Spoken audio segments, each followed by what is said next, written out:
Mr. Speaker, Mr. Vice President, distinguished members of the Congress, I share with all of you the grief that you feel at the death today of one of the most beloved and respected and effective members of this body, distinguished Representative from Rhode Island, Mr. Fogarty. I have come here tonight to report to you that this is a time of testing for our nation.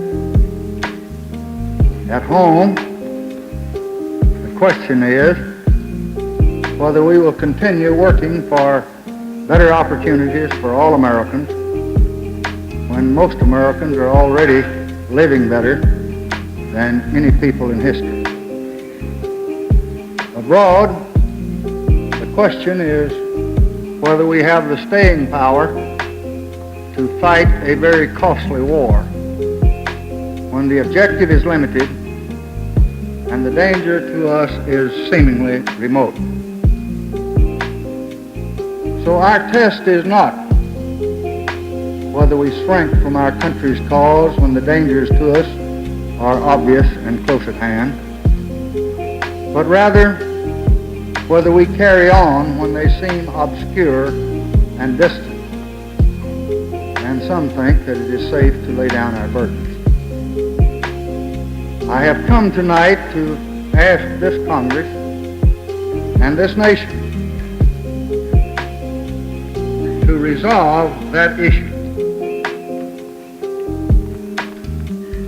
to meet our commitments at home and abroad, to continue to build a better America, and to reaffirm this nation's allegiance to freedom. As President Abraham Lincoln said, we must ask where we are and whither we're tending. The last 3 years bear witness to our determination to make this a better country. We have struck down legal barriers to equality. We have improved the education of 7 million deprived children. And this year alone, we have enabled almost 1 million students to go to college. We have brought medical care to older people that were unable to afford it. 3.5 million Americans have already received treatment under Medicare since July. We have built a strong economy that has put almost 3 million more Americans on the payrolls in the last year alone. We have included more than 9 million new workers under a higher minimum wage. We have launched new training programs to provide job skills for almost 1 million Americans. We have helped more than 1,000 local communities to attack poverty in the neighborhoods of the poor. We have set out to rebuild our cities on a scale that's never attempted before. We have begun to rescue our waters from the menace of pollution and to restore the beauty of our land and our countryside and our cities and our towns. We have given 1 million young Americans a chance to earn through the Neighborhood Youth Corps or through Head Start, a chance to learn. So together we have tried to meet the needs of our people, and we have succeeded in creating a better life for the many as well as the few. And now we must answer whether our gains shall be the foundations of further progress or whether they shall be only monuments to what might have been, abandoned now by people who lack the will to see their great work through. I believe that our people do not want to quit. Though the task is great, the work hard, often frustrating, and success is a matter of days or months, of years, sometimes it may be even decades. But I have come here tonight to discuss with you 5 ways of carrying forward the progress of these last 3 years. And these 5 ways concern programs and partnership and priorities and prosperity and peace. First, programs. We must see to it, I think, that these new programs that we have passed work effectively and are administered in the best possible way. 3 years ago, we set out to create these new instruments of social progress. This required trial and error, and it has produced both. But as we learn through success and failure, we are changing our strategy and we are trying to improve our tactics. In the long run, these starts, some rewarding, others inadequate and disappointing, are crucial to success. One example is the struggle to make life better for the less fortunate among us. On a similar occasion, at this rostrum in 1949, I heard a great American president, Harry S. Truman, declare this, and I quote, "The American people have decided that poverty is just as wasteful and just as unnecessary as preventable disease." Unquote. Many listened to President Truman that day here in this chamber, but few understood what was required and did anything about it. The executive branch and the Congress waited 15 long years before ever taking any action on that challenge, as it did on many other challenges that great president presented. And when 3 years ago, you here in the Congress joined with me in a declaration of war on poverty, then I warned, and I quote, "It will not be a short or an easy struggle. No single weapon will suffice, but we shall not rest until that war is won."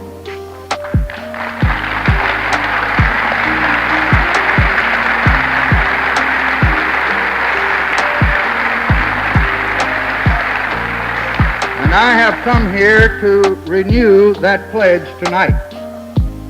I recommend that we intensify our efforts to give the poor a chance to enjoy and to join in this nation's progress.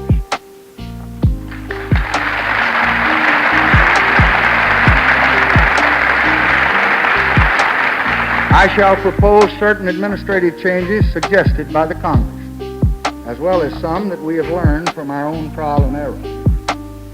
I shall urge special methods and special funds to reach the hundreds of thousands of Americans that are now trapped in the ghettos of our big cities, and through Head Start to try to reach out to our very young little children. The chance to learn is their brightest hope and must command our full determination. For learning brings skills, and skills bring jobs, and jobs bring responsibility and dignity, as well as taxes. This war, like the war in Vietnam, is not a simple one. There is no single battle line which you can plot each day on a chart. The enemy is not easy to perceive, or to isolate, or to destroy. There are mistakes and there are setbacks, but we are moving, and our direction is forward. This is true with other programs that are making and breaking new ground. Some do not yet have the capacity to absorb well or wisely all the money that could be put into them. Administrative skills and trained manpower are just as vital to their success as dollars. And I believe those skills will come. But it will take time and patience and hard work. Success cannot be forced at a single stroke. So we must continue to strengthen the administration of every program if that success is to come, as we know that it must.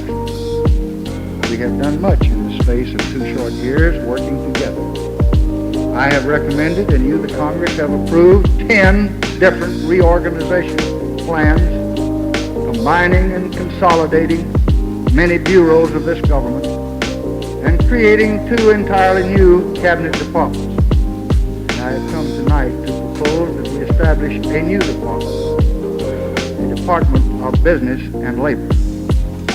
By combining the Department of Commerce with the Department of Labor and other related agencies, I think that we can create a more economical, efficient, and streamlined instrument that will better serve a growing nation. This is our goal throughout the entire federal government. Every program will be thoroughly evaluated. Grant and aid programs will be improved and simplified, as desired by many of our local administrators and our governors. Where there have been mistakes, we will try very hard to correct them. Where there has been progress, we will try to build upon it. Our second objective is partnership, to create an effective partnership at all levels of government. And I should treasure nothing more than to have that partnership begin between the executive and the Congress. The 88th and the 89th Congress passed more social and economic legislation than any single 2 Congresses in American history. Most of you who were members of those Congresses voted to pass most of those measures. But your efforts will come to nothing unless it reaches the people. Federal energy is essential, but it is not enough. Only a total working partnership among federal, state, and local governments can succeed. The test of that partnership will be the concern of each public organization, each private institution, and each responsible citizen.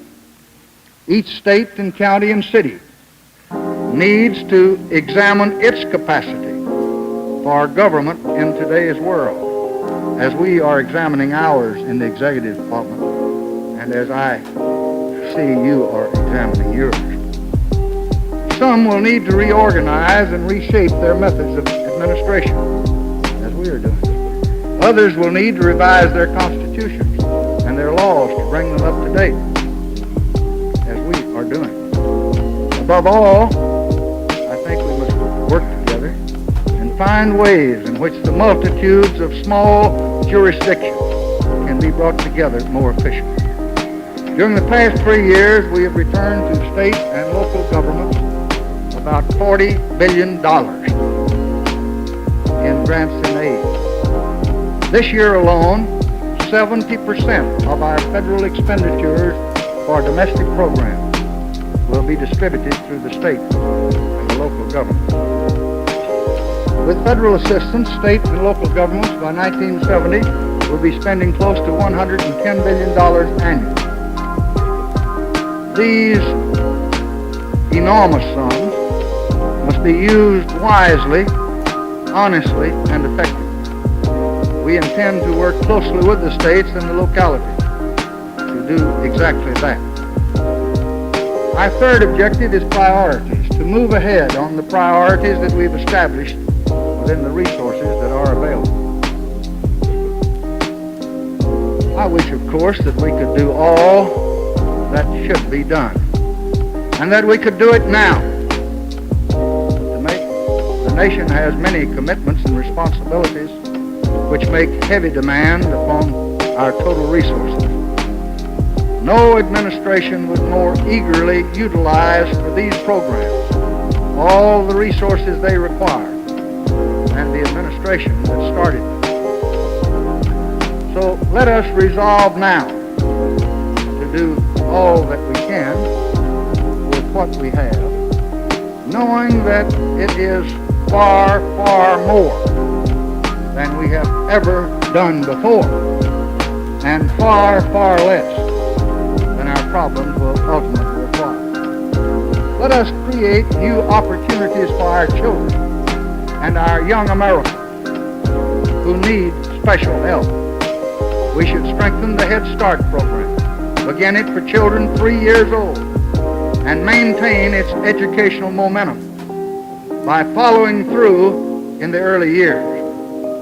We should try new methods of child development and care from the earliest years before it's too late to correct.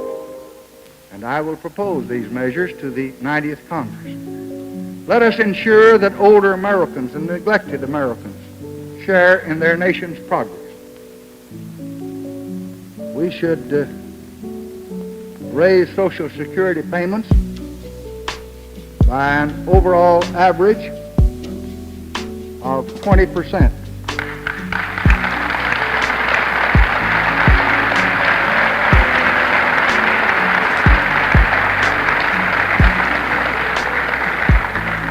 That will add $4.1 billion to Social Security payments in the first year.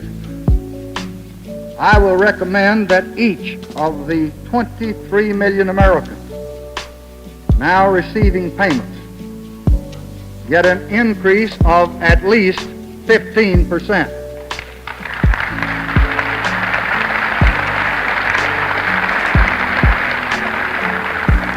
I will ask that you raise the minimum payments by 59% from $44 to $70 a month, and to guarantee a minimum benefit of $100 a month for those with a total of 25 years of coverage.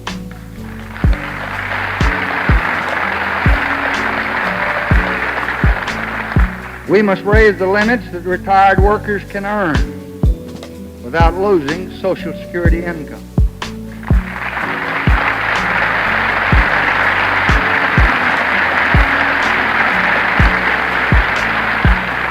We must eliminate by law unjust discrimination in employment because of age.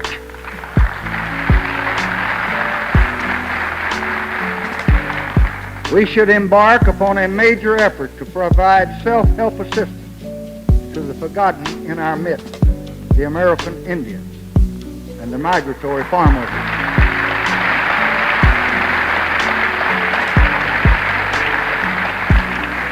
And we should reach with the hand of understanding to help those who live in rural poverty. And I will propose these measures to the 90th Congress.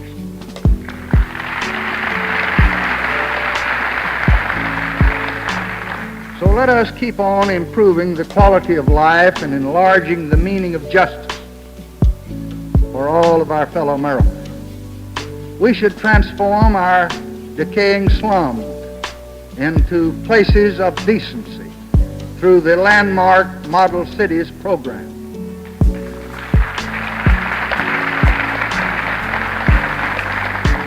And I intend to seek for this effort this year the full amount that you in Congress authorized last year. We should call upon the genius of private industry and the most advanced technology to help rebuild our great cities. We should vastly expand the fight for clean air with a total attack on pollution at its sources.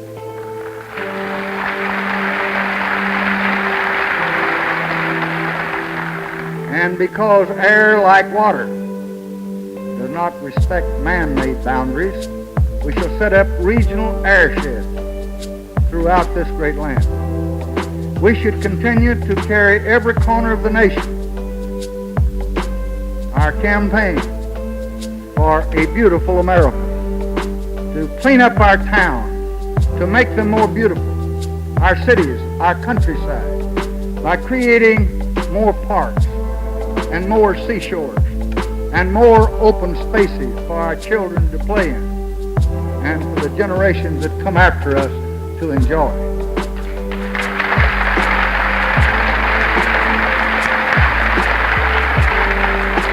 We should continue to seek equality and justice for each citizen before a jury, in seeking a job, in exercising his civil rights.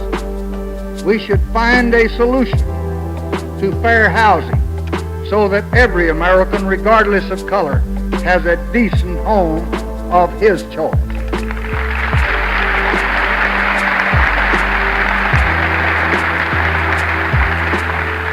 We should modernize our selective service system. The National Commission on Selective Service will shortly submit its report. I will send you new recommendations to meet our military manpower needs. But let us resolve that this is to be the Congress that made our draft laws as fair and as effective as possible.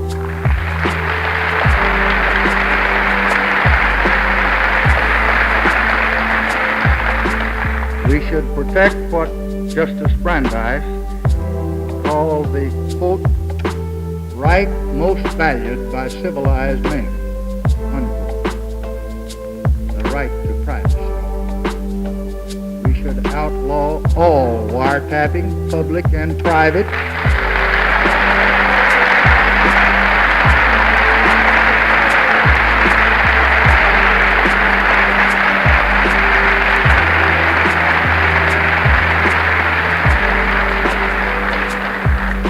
wherever and whenever it occurs, except when the security of this nation itself is at stake, and only then with the strictest governmental safeguards.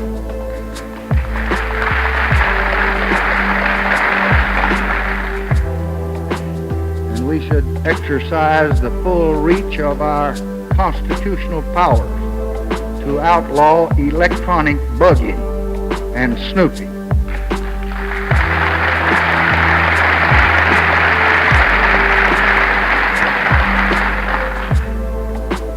I hope this Congress will try to help me do more for the consumer. We should demand that the cost of credit be clearly and honestly expressed where average citizens can understand it. We should immediately take steps to prevent massive power failures, to safeguard the home against hazardous household products, and to assure safety in the pipelines that carry natural gas across our nation. We should extend Medicare benefits that are now denied to 1,300,000 permanently and totally disabled Americans under 65 years of age. We should improve the process of democracy by passing our election reform and financing proposals, by tightening our laws regulating lobbying, and by restoring a reasonable franchise to Americans who move their residencies. We should develop educational television into a vital public resource to enrich our homes, educate our families, and to provide assistance in our classrooms.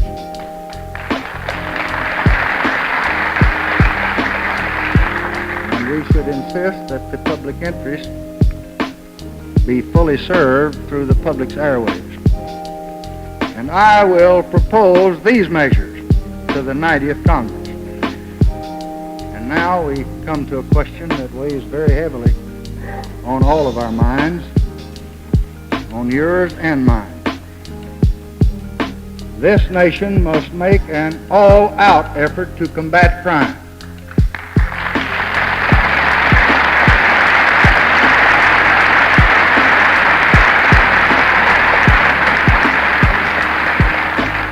The 89th Congress gave us a new start in the attack on crime by passing the Law Enforcement Assistance Act that I recommended. We appointed the National Crime Commission to study crime in America and to recommend the best ways to carry that attack forward. And while we do not have all the answers, on the basis of its preliminary recommendations, we are ready to move. This is not a war that Washington alone can win. The idea of a national police force is repugnant to the American people.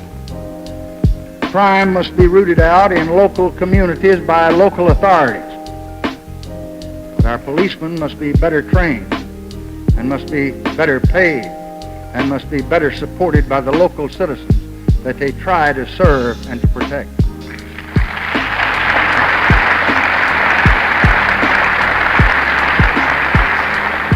And the national government can and expects to help. And so I will recommend to the 90th Congress the Safe Streets and Crime Control Act of 1967.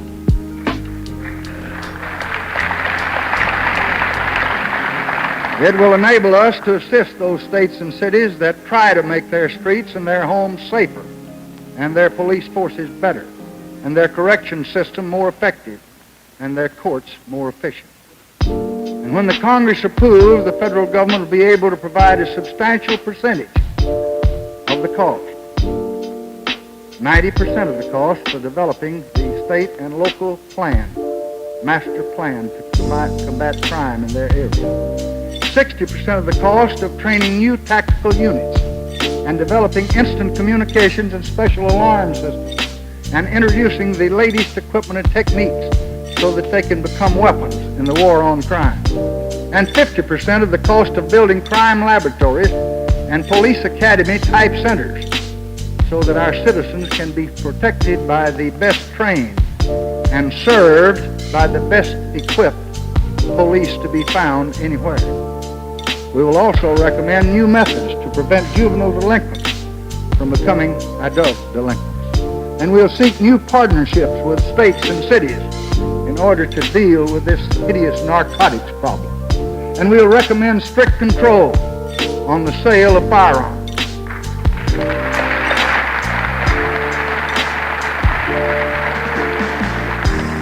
And I will support with all the constitutional powers the President possesses, our nation's law enforcement officials in their attempt to control the crime and the violence that tear the fabric of our community. Many of these priority proposals will be built on foundations that have already been laid. Some will necessarily be small at first, but every beginning is a consequence. And if we postpone this urgent work now, it will simply have to be done later. And later we'll pay a much higher price. Our fourth objective is prosperity. To keep our economy moving ahead steadily and safely. We have now enjoyed 6 years of unprecedented and rewarding prosperity. Last year, 1966, wages were the highest in history, and the unemployment rate, announced yesterday, reached the lowest point in 13 years.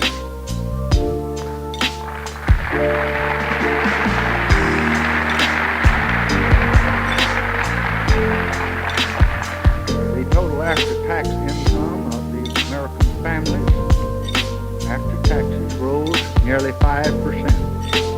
The corporate profits after taxes rose a little more than 5%. Our gross national product advanced 5.5% to about $740 billion. Income per farm went up 6%. Now, we have been greatly concerned because consumer prices rose 4.5% over the 18 months since we decided to send troops to Vietnam. This was more than we had expected. And the government tried to do everything that we knew how to do to hold it down. Yet we were not as successful as we wished to be. In the 18 months after we entered World War II, prices rose not 4.5%, but 13.5%. In the first 18 months after Korea, the conflict broke out there, prices rose not 4.5%, but 11%. During those two periods, we had OPA price controls that the Congress gave us, or Labor Board wage control. Since Vietnam, we have not asked for those controls, and we have tried to avoid imposing. We believe that we have done better, but we make no pretense of having been successful or done as well as we wished. Our greatest disappointment in the economy during 1966 was the excessive rise in interest rates and the tightening of credit.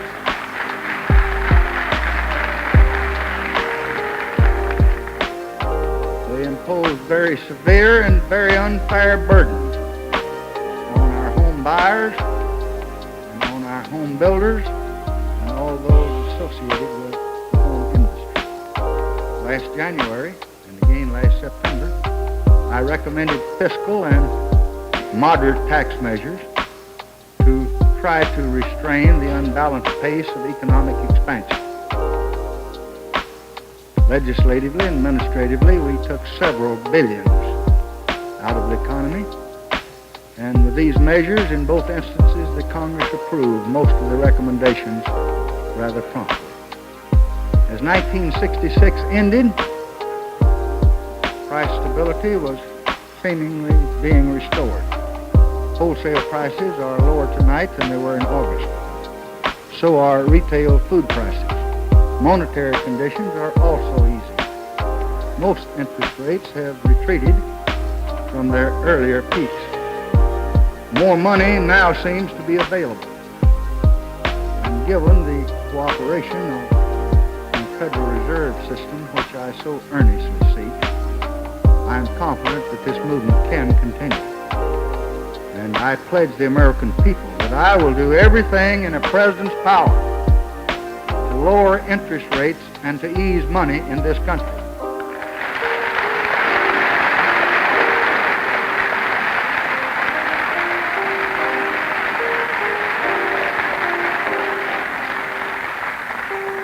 The Federal Home Loan Bank Board tomorrow morning will announce that it will make immediately available to Savings and Loans Associations an additional $1 billion. And it will lower from 6% to 5.75% the interest rate charged on those loans.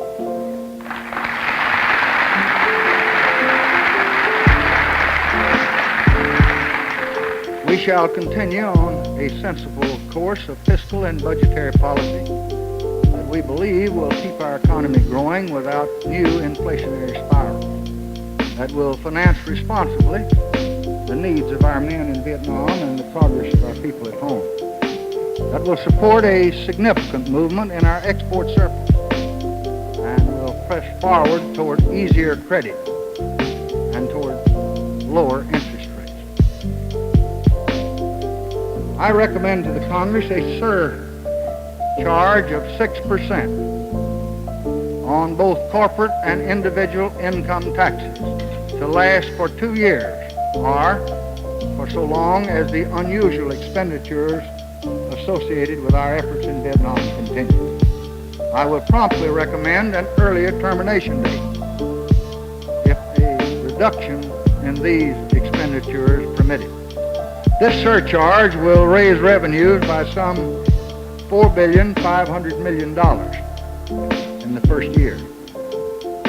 For example, a person whose income tax, whose tax payment, the tax he owes is $1,000, he will pay, under this proposal, an extra $60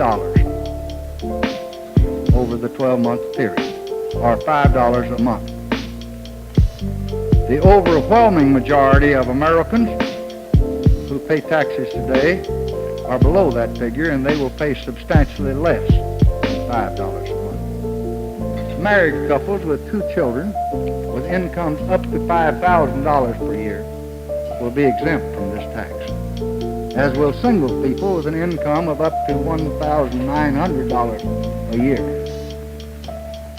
Now, if the Americans today still paid the income and excise tax rates in effect when I came into the presidency in the year 1964, their annual taxes would have been over $20 billion more than at present tax rates.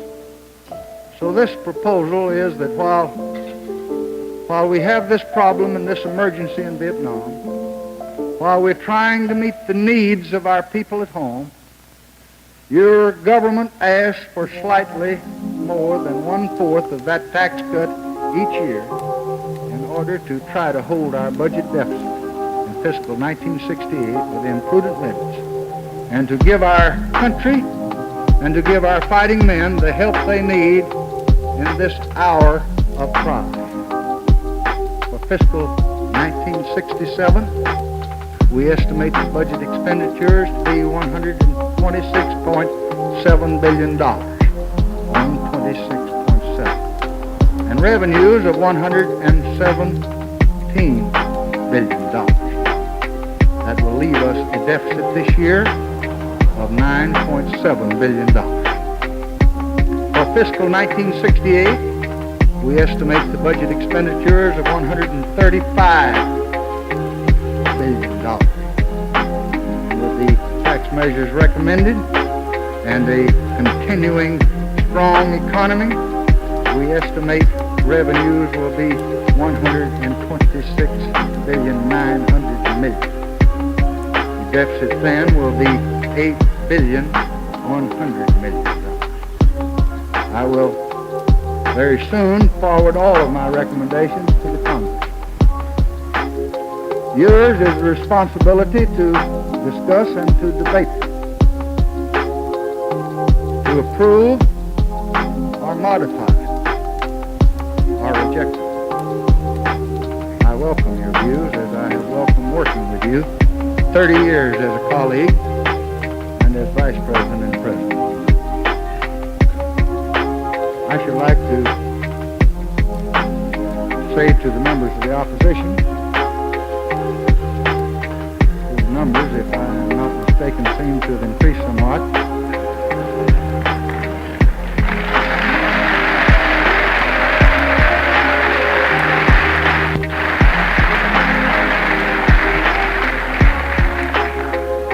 that the genius of the American political system has always been best expressed through creative debate that offers choices and reasonable alternatives.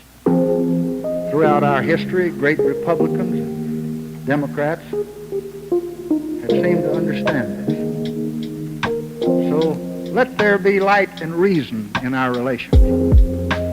That is the way to a responsible session and a responsive government. Let us be remembered as a president and a Congress who tried to improve the quality of life for every American, not just the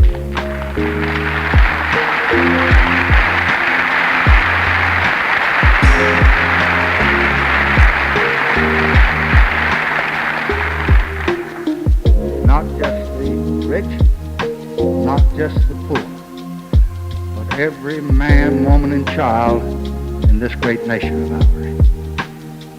We all go to school, to good schools or bad schools.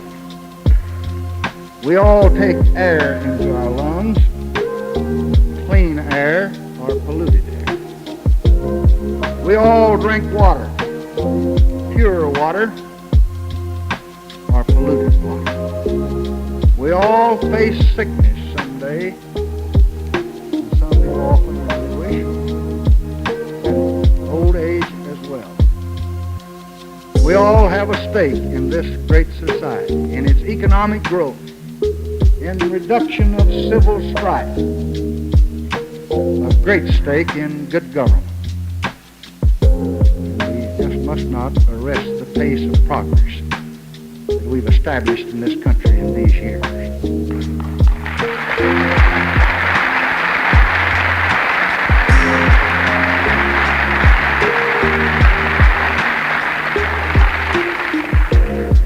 So our children's children will pay the price if we're not wise enough and courageous enough and determined enough to stand up and meet the nation's needs as well as we can in the time allotted us. Abroad as at home, there's also risk in change. But abroad as at home, there is a greater risk in standing still. No part of our foreign policy is so sacred that it ever remains beyond review. We shall be flexible where conditions in the world change and where man's efforts can change them for the better. We're in the midst of a great transition, a transition from narrow nationalism to international partnership, from the harsh spirit of the Cold War to the hopeful spirit of common humanity on a troubled and a threatened planet. In Latin America, the American chiefs of state will be meeting very shortly to give our hemispheric policies new direction. We've come a long way in this hemisphere since the inter-American effort in economic and social development was launched for the conference at Bogota in 1960 under the leadership of President Eisenhower. The Alliance for Progress moved dramatically forward under President Kennedy. There is new confidence that the voice of the people is being heard, that the dignity of the individual is stronger than ever in this hemisphere. And we're facing up to and meeting many of the hemispheric problems together. This hemisphere, that reform under democracy can be made to happen because it has happened. So together, I think, we must now move to strike down the barriers to full cooperation among the American nations, to free the energies and the resources of two great continents on behalf of all of our citizens. Africa stands at an earlier stage of development than Latin America. It has yet to develop the transportation and communications and agriculture, and above all, the trained men and women, without which growth is impossible. There, too, the job will best be done if the nations and the people of Africa cooperate on a regional basis. More and more, our programs for Africa are going to be directed toward self-help. The future of Africa is shadowed by unsolved racial conflicts. Our policy will continue to reflect our basic commitments as a people, to support those that are prepared to work towards cooperation and harmony between races, to help those who demand change but reject the fool's gold of violence. In the Middle East, the spirit of goodwill toward all, unfortunately, has not yet taken hold. An already tortured peace seems to be constantly threatened. We shall try to use our influence to increase the possibilities of improved relations among the nations of that region. We are working hard at that task. In the great subcontinent of South Asia live more than a sixth of the Earth's population. Over the years, we and others have invested very heavily in capital and food for the economic development of India and Pakistan. We are not prepared to see our assistance wasted, however, in conflict. It must strengthen their capacity to help themselves.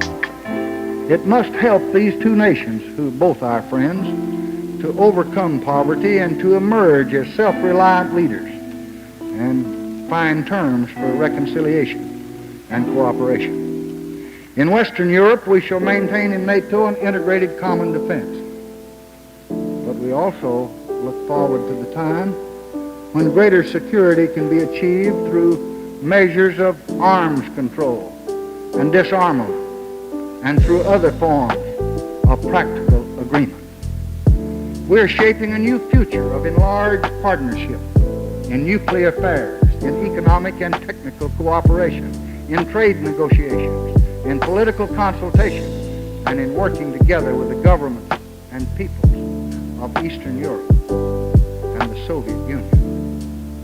The emerging spirit of confidence is precisely what we hope to achieve when we went to work a generation ago to put our shoulder to the wheel and try to help rebuild Europe.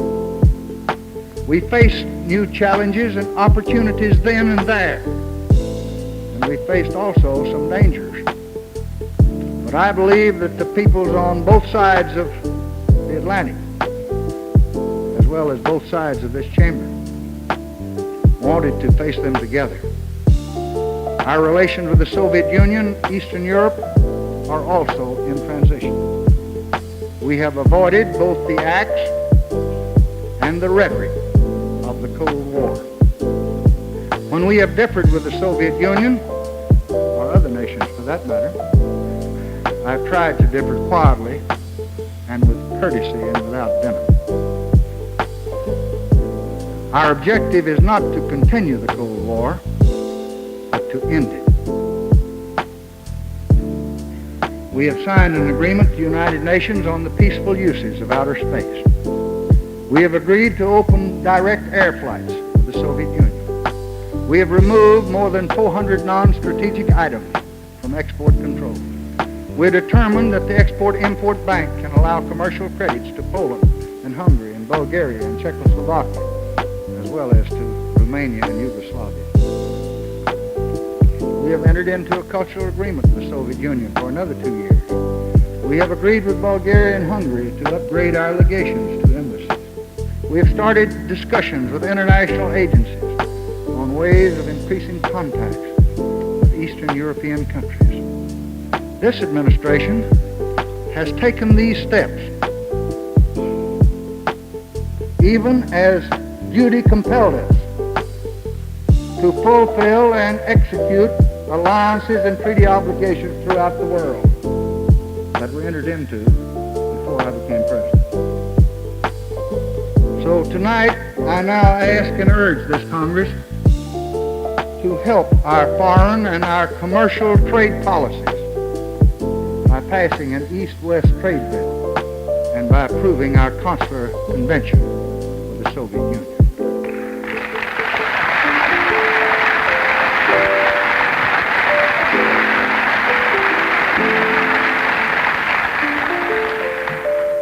The Soviet Union has in the past year increased its long-range missile capabilities.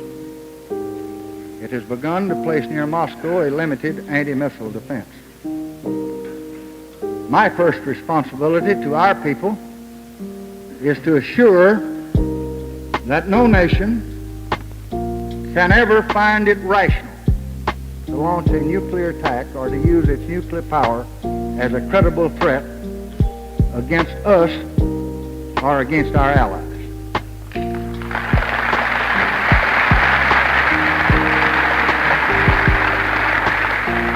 And I would emphasize that that is why an important link between Russia and the United States is in our common interest in arms control and in disarmament. We have the solemn duty to slow down the arms race between us, if that is at all possible in both conventional and nuclear weapons and defenses. And I thought we were making some progress in that direction the first few months I was in office. And I realized that any additional race would impose on our peoples and on all mankind for that matter an additional waste of resources with no gain in security to either side. I expect in the days ahead to closely consult and seek the advice of the Congress about the possibilities of international agreements bearing directly upon this problem. Next to the pursuit of peace, the really greatest challenge to the human family is the race between food supply and population increase. that race tonight is being lost. The time for rhetoric has clearly passed. The time for concerted action is here, and we must get on with the job. We believe that three principles must prevail if our policy is to succeed. First, the developing nations must give highest priority to food production, including the use of technology and the capital of private enterprise. Second, nations with food deficits must put more of their resources into voluntary family planning programs. And third, the developed nations must all assist other nations to avoid starvation in the short run and to move rapidly towards the ability to feed themselves. Every member of the world community now bears a direct responsibility to help bring our most basic human account into balance. I come now finally to Southeast Asia and to Vietnam in particular. Soon I will submit to the Congress a detailed report on that situation. Tonight I want to just review the essential points as briefly as I can. We are in Vietnam because the United States of America and our allies are committed by the SEATO Treaty to, quote, act to meet the common danger of aggression in Southeast Asia. We are in Vietnam because an international agreement signed by the United States, North Vietnam, and others in 1962 is being systematically violated by the communists. That violation threatens the independence of all the small nations in Southeast Asia and threatens the peace of the entire region and perhaps the world. We are there because the people of South Vietnam have as much right to remain non-communist, if that is what they choose, as North Vietnam has to remain communist. We are there because the Congress has pledged by solemn vote to take all necessary measures to prevent further aggression. No better words could describe our present course than those once spoken by the great Thomas Jefferson. It is the melancholy law of human societies to be compelled sometimes to choose a great evil in order to ward off a greater evil. We have chosen to fight a limited war in Vietnam in an attempt to prevent a larger war, a war that's almost certain to follow. I believe if the communists succeeded in overrunning and taking over South Vietnam by aggression and by force,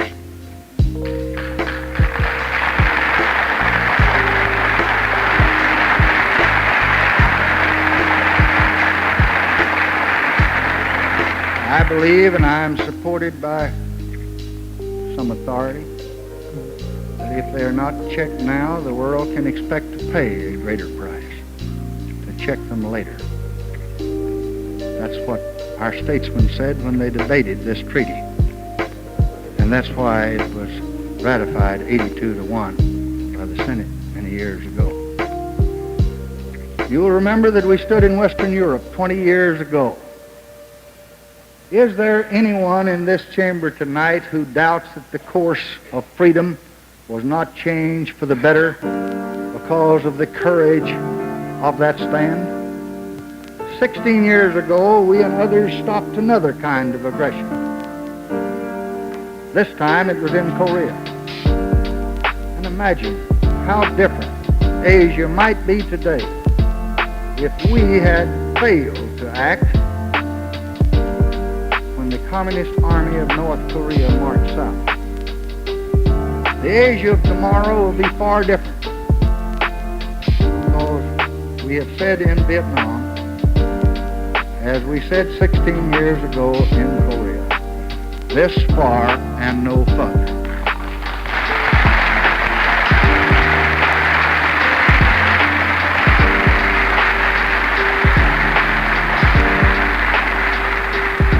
I think I reveal no secrets when I tell you that we are dealing with a stubborn adversary that's committed to the use of force and terror to settle political questions. I wish I could report to you that the conflict is almost over. This I cannot do. We face more costs, more loss, and more agony. For the end is not yet. I cannot promise you that it will come this year or come next year. Our adversary still believes, I think tonight, that he can go on fighting longer than we can, and longer than we and our allies will be prepared to stand up and resist. Our men in that area, they're nearly 500,000 now, have borne well the burden and the heat of the day. Their efforts have deprived the communist enemy of the victory that he sought and that he expected a year ago. We have steadily frustrated his main forces. General Westmoreland reports that the enemy can no longer succeed on the battlefield. Our pressure.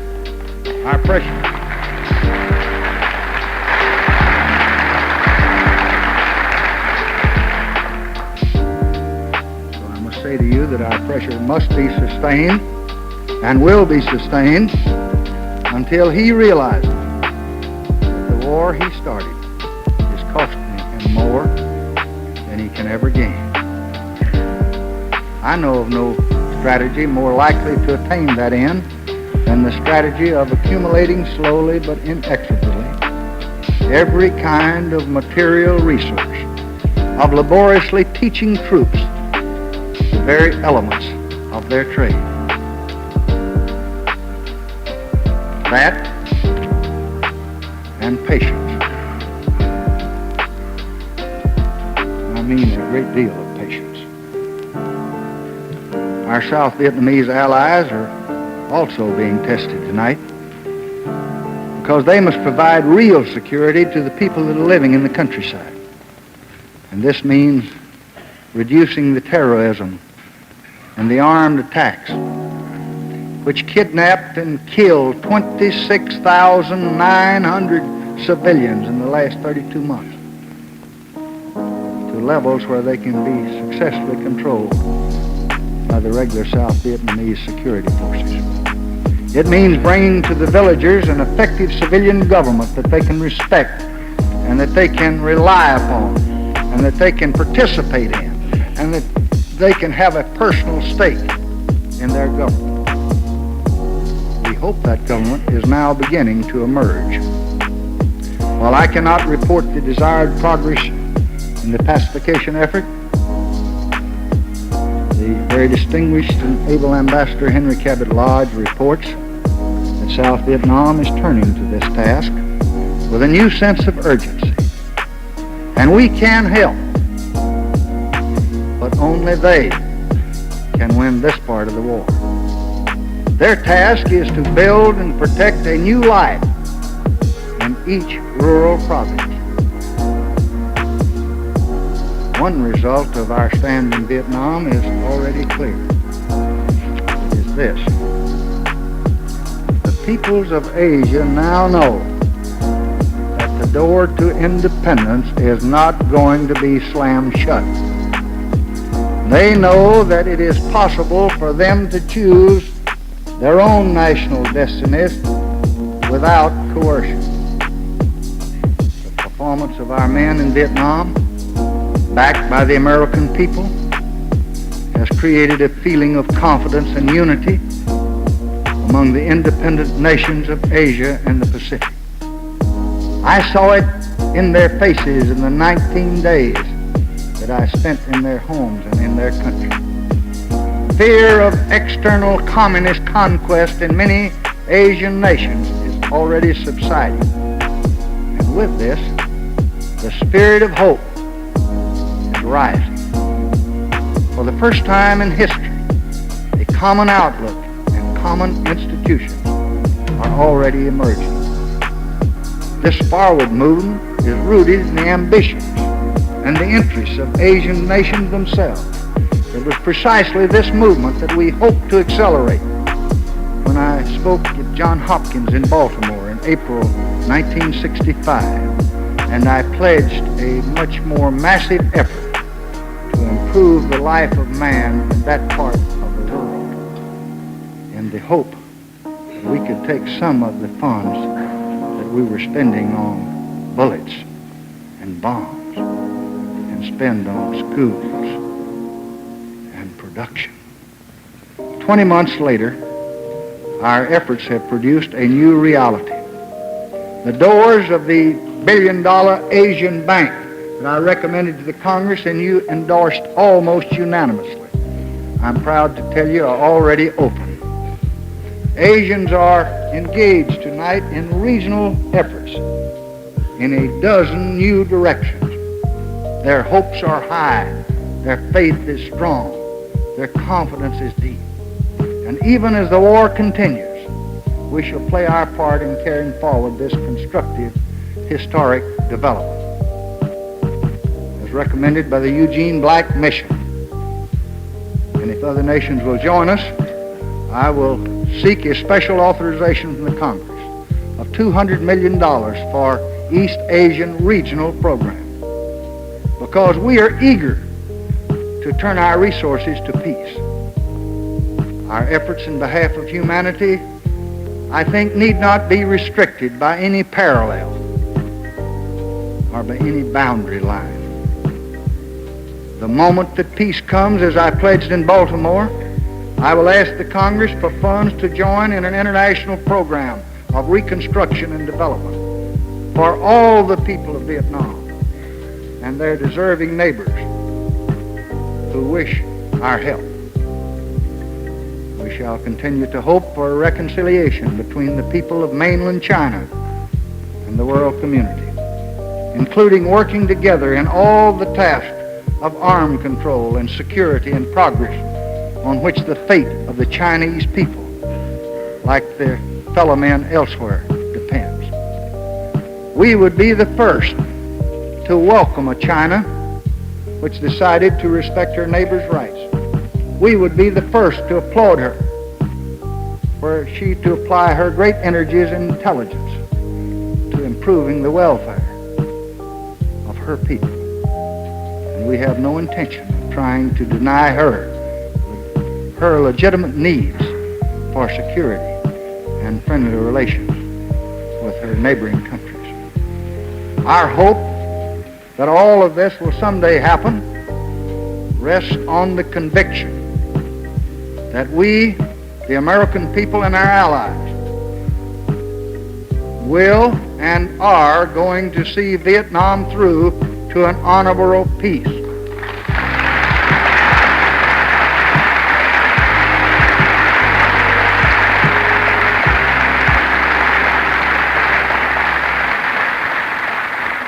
We will support all appropriate initiatives by the United Nations and others which can bring the several parties together for unconditional discussion of peace anywhere, anytime.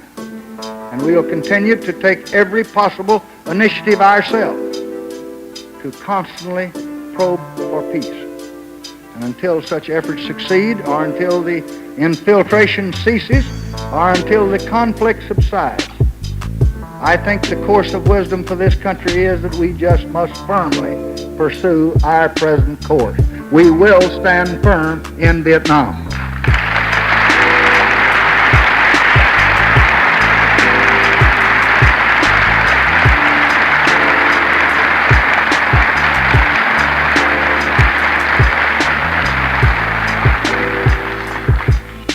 I think you know that our fighting men there tonight bear the heaviest burden of all. With their lives, they serve this nation, and we must give them nothing less than our full support. And we have given them that. Nothing less than the determination that Americans have always given their fighting men. Whatever our sacrifice here, even if it's more than $5 a month, it's small compared to their own. How long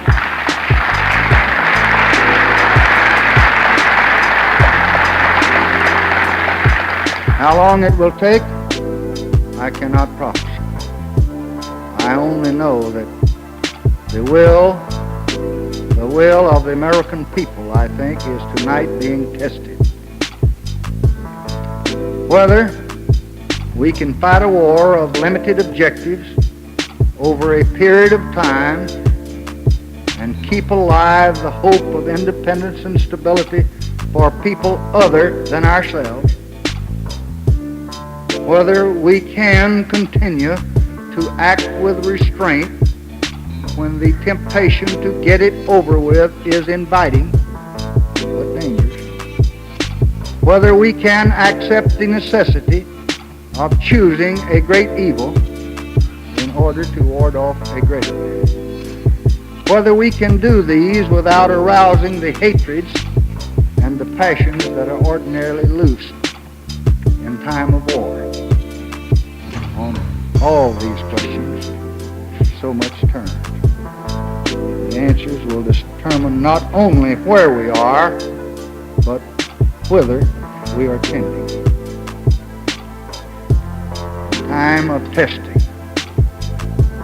yes. And a time of transition. The transition is sometimes slow, sometimes unpopular, almost always very painful, and often quite dangerous. But we have lived with danger for a long time before, and we shall live with it for a long time yet to come. We know that man is born unto trouble. We also know that this nation was not forged and did not survive and grow and prosper without a great deal of sacrifice from a great many men. And for all the disorders that we must deal with, and all the frustrations that concern us, and all the anxieties that we're called upon to resolve, for all the issues we must face, for the agony that attends them, let us remember that those who expect to reap the blessings of freedom must, like men, undergo the fatigues of supporting it. But let us also count not only our burdens, but our blessings, for there are many. And let us give thanks to the one who governs us all. Let us draw encouragement from the signs of hope, for they too are many. Let us remember we've been tested before, and America has never been found wanting. So, with your understanding, we hope your confidence and your support, we are going to persist, and we are going to succeed.